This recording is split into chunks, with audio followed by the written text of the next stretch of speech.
दानवीर कर्ण। कर्ण कुंती का पुत्र था। पांडु के साथ कुंती का विवाह होने से पहले ही इसका जन्म हो चुका था। लोक लज्जा के कारण उसने ये भेद किसी को नहीं बताया और चुपचाप एक पिटारी में रखकर उस शिशु को अश्व नाम की नदी में फेंक दिया था। इसके जन्म की कथा बड़ी विचित्र है। राजा कुंतीभोज ने कुंती को पाल पोस कर बड़ा किया था। राजा के यहाँ एक बार महर्षि दुर्वासा आए, कुंती से उनका बड़ा सत्कार किया और जब तक वे ठहरे उन्हीं की सेवा शुश्रूषा में रही। इसकी इस श्रद्धा भक्ति से प्रसन्न होकर महर्षि ने उसे वार दिया कि वह जिस देवता को मंत्र पढ़कर बुलाएगी वही आ जाएगा और उसको संतान भी प्रदान करेगा। कुंती ने नादानी के कारण महर्षि के वरदान की परीक्षा लेने के लिए सूर्य नारायण का आवाहन किया। बीएस उसी क्षण सूर्यदेव वहां आ गए। उन्हीं के सहवास के कारण कुंती के गर्भ से कर्ण का जन्म हुआ। जब पिटारी में रखकर इस शिशु को उसने फेंक दिया तो वह पिटारी बहती हुई आगे पहुंची। वहां अधीर ने कौतूहलवश उसे उठा लिया और खोलकर देख तो उसमें एक जीवित शिशु देखकर वह आश्चर्य करने लगा। अधीर तो उस शिशु की निरीह अवस्था पर करुणा करके उसे अपने घर ले आया और उसका पालन पोषण करने लगा। उसने उसे अपनी संतान समझा। बालक के शरीर पर कवच कुंडल देखकर उसको और भी अधिक आश्चर्य हुआ और तभी उसे लगा कि वह बालक कोई होनहार राजकुमार है। उसने उसका नाम वसुसेन रखा। वसु का अर्थ है धन। कवच कुंडल रूपी धन उसके पास था। विधाता ने ही उसको इसे दिया था, इसलिए उसका नाम वसुसेन उचित ही था।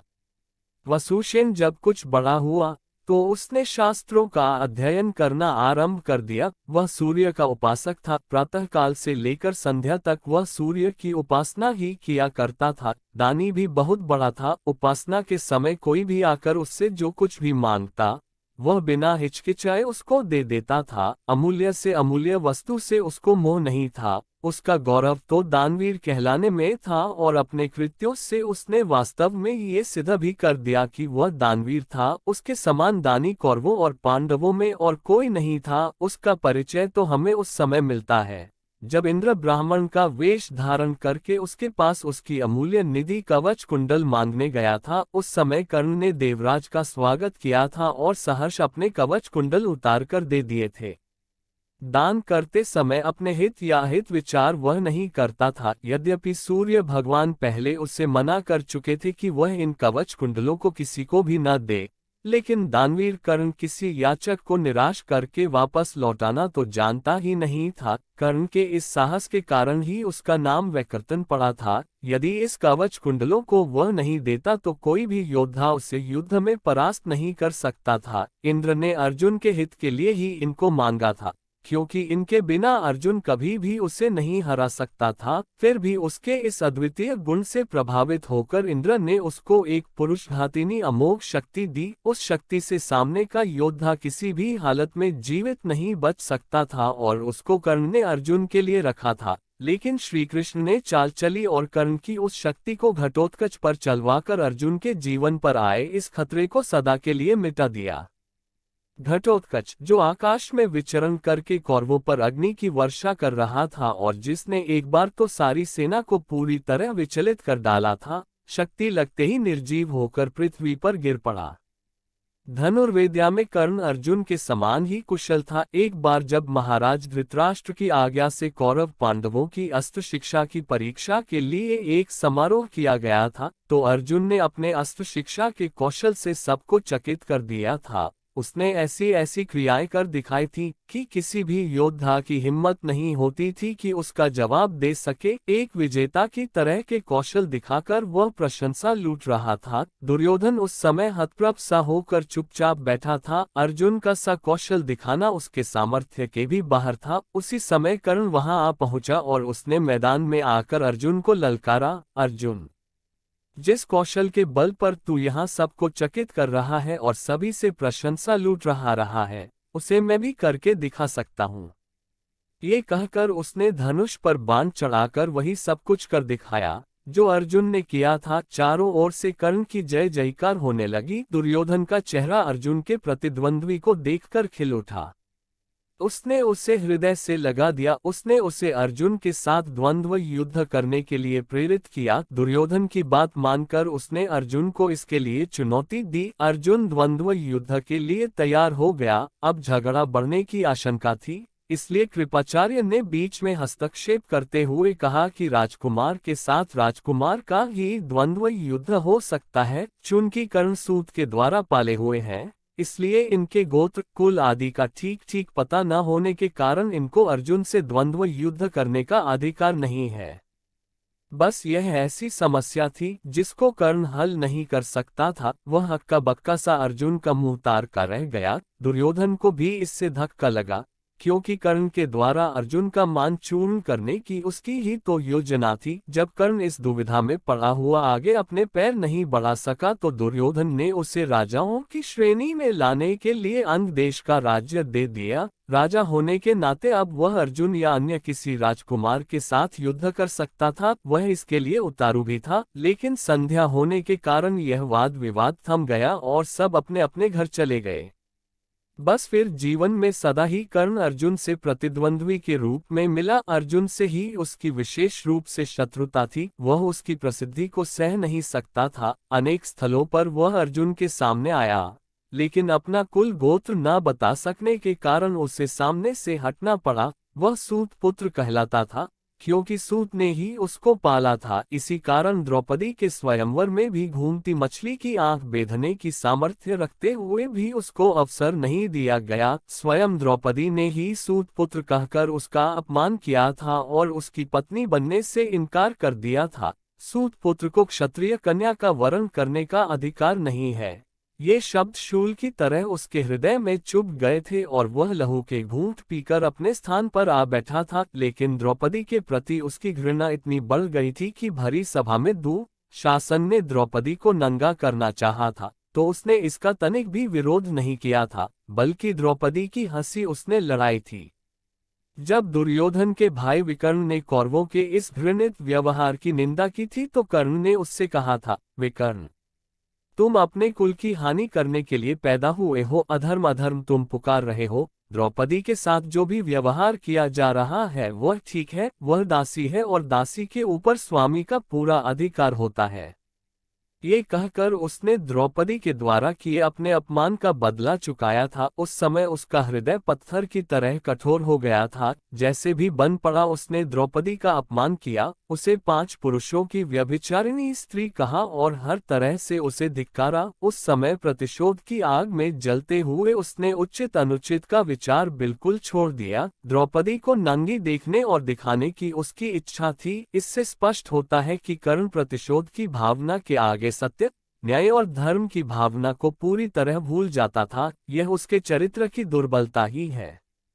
कर्ण स्वभाव से कुटिल भी था। वह दुर्योधन को इसी प्रकार कुचक्र रचने की सलाह दिया करता था, जैसी शकुनी देता था। जिस समय जुए में हारकर पांडव वनवास के लिए चले गए और द्वैत वन में वे अपना समय काट रहे थे, उस समय कर्ण और शकुनी की बातों में आकर ही दुर्योधन अपने परिवार के साथ पांडवों को चिढ़ाने के लिए पहुंचा था। लेकिन यहाँ चित्रसेन नामक गंधर्व से इनका सामना हो गया। भीषण युद्ध हुआ। गंधर्व राजा ने अपने पराक्रम से सबको परास्त कर दिया और परिवार सहित सभी को उसने बंदी बना लिया। कर्ण तो अपने प्राण लेकर युद्धस्थल से भाग ही गया था। फिर युधिष्ठिर के कहने और अर्जुन के भी प्रयास करने पर चित्रसेन ने दुर्योधन आदि को मुक्त कर दिया।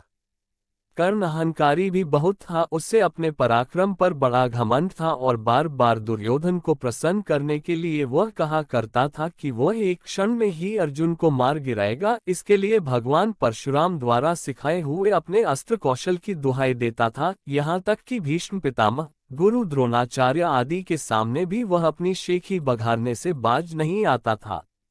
एक दिन पितामह से न रहा गया। उन्होंने इसे फटकारते हुए कहा, दुरभिमानी कर्ण, व्यर्थ की बात क्यों किया करता है। खांडव दाह के समय श्री कृष्ण और अर्जुन ने जो वीरता प्रकट की थी, उसको याद करके तुझे लज्जित होना चाहिए। क्या तू श्री कृष्ण को साधारण व्यक्ति समझता है?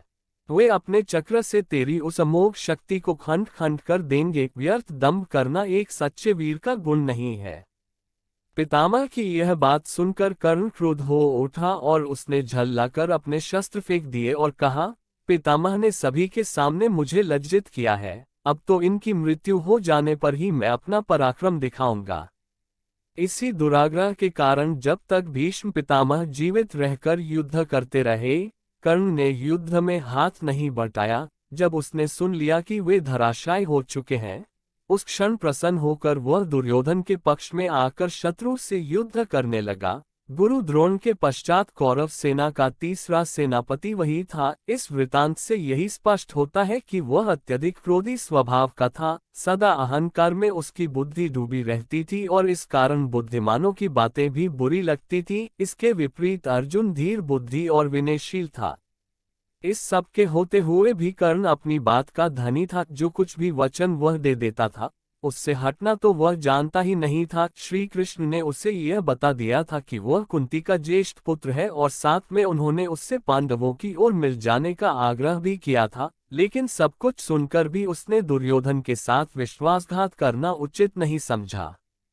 श्री कृष्ण ने कहा था, कर्ण, भाइयों के विरुद्ध लड़कर उनको मारने की कामना करना पाप है, इसलिए तुम कौरवों का साथ छोड़कर पांडवों का पक्ष ले लो। युधिष्ठिर तुम्हें अपना अग्रज मानकर अपना जीता हुआ साम्राज्य तुम्हें ही दे देंगे। कृष्ण की यह प्रलोभन भरी बातें सुनकर भी कर्ण अपने वचन पर दृढ़ रहा और कहने लगा, श्री कृष्ण, दुर्योधन के साथ विश्वासघात करना सबसे बड़ा पाप है। यदि मैं उसकी मित्रता को तोड़कर पांडवों की ओर मिल जाऊंगा तो सब यही कहेंगे कि कर्ण अर्जुन से डरकर उनकी ओर मिल गया है। फिर मैं ऐसा क्या करूं? मेरी माँ ने तो मुझे मारने का सारा प्रबंध कर दिया था। सूत ने ही मुझे उठाया और पाला, इसलिए वे ही मेरे पिता तुल्य हैं। सूतों के साथ मैं कई यज्ञ भी कर चुका हूं और मेरा विवाह संबंध भी सूतों के परिवार में ही हुआ है। फिर मेरा पांडवों से क्या संबंध रहा? धृतराष्ट्र के घराने में ही दुर्योधन के आश्रित मैं रहा हूं और 13 वर्ष तक मैंने उन्हीं का दिया हुआ राज्य किया है। फिर कैसे उनके साथ विश्वासघात कर दूं?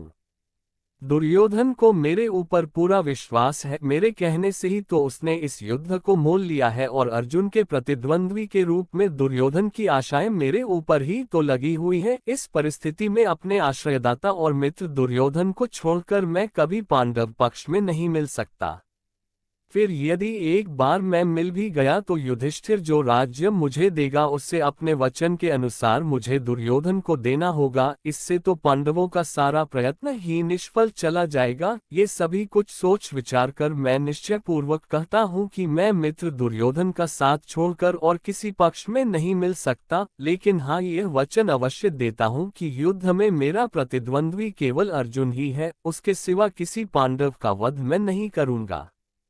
कर्ण का ये कथन उसके चरित्र की महानता पर प्रकाश डालता है। बात का कितना पक्का था। वह दानवीर दुर्योधन चाहे अधर्मी था, लेकिन उसका तो आश्रयदाता था। फिर वह उसके साथ छल कपट कैसे कर सकता था?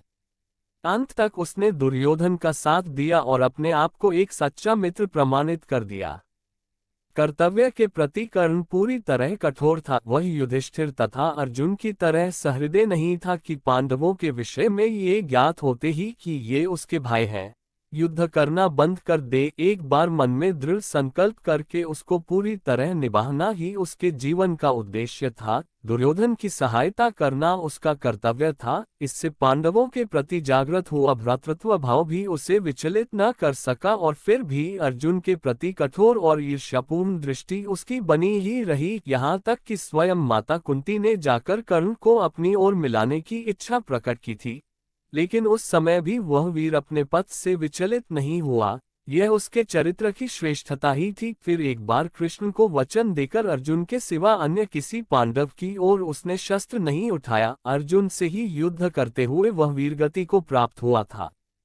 महाभारत युद्ध में भी उसकी वीरता देखकर स्वयं श्री कृष्ण उसकी प्रशंसा करने लगे थे। कितनी ही बार वह अर्जुन के रथ को पीछे हटा देता था। जब तक वह सेनापति रहा, अर्जुन बार बार उसके प्रहारों से विचलित हो उठता था। उसकी समझ में नहीं आता था कि वह कैसे इस परम योद्धा को परास्त करे। अंत में पूरी तरह निराश होकर उसने कृष्ण की ओर देखा। कर्ण के रथ का पहिया जमीन में धंस गया था। वह उसे निकालने का प्रयत्न कर रहा था। उसी समय कृष्ण के इशारा करने पर अर्जुन ने अन्याय का आश्रय लेकर उसका वध किया, नहीं तो उस वीर को मारना बहुत कठिन था। फिर यदि उसके हाथ में इंद्र की वह अमोघ शक्ति होती तो फिर उसको कोई भी पराजित नहीं कर सकता था, और यह निश्चय था कि वह अर्जुन का वध करके विजय का शंख फूंक देता। लेकिन विधाता की यही गति थी, अमोघ शक्ति को वह पहले ही घटोत्कच पर चला चुका था, अब उसके पास विशेष अस्त्र कोई नहीं था। फिर भी बड़ी कठिनाई से अर्जुन उसे मार पाया था। महाभारत में जहाँ भी उसके पराक्रम का वर्णन आया है, वहां अर्जुन के बराबर ही उसको पराक्रमी माना गया है, और था भी वह इतना ही पराक्रमी।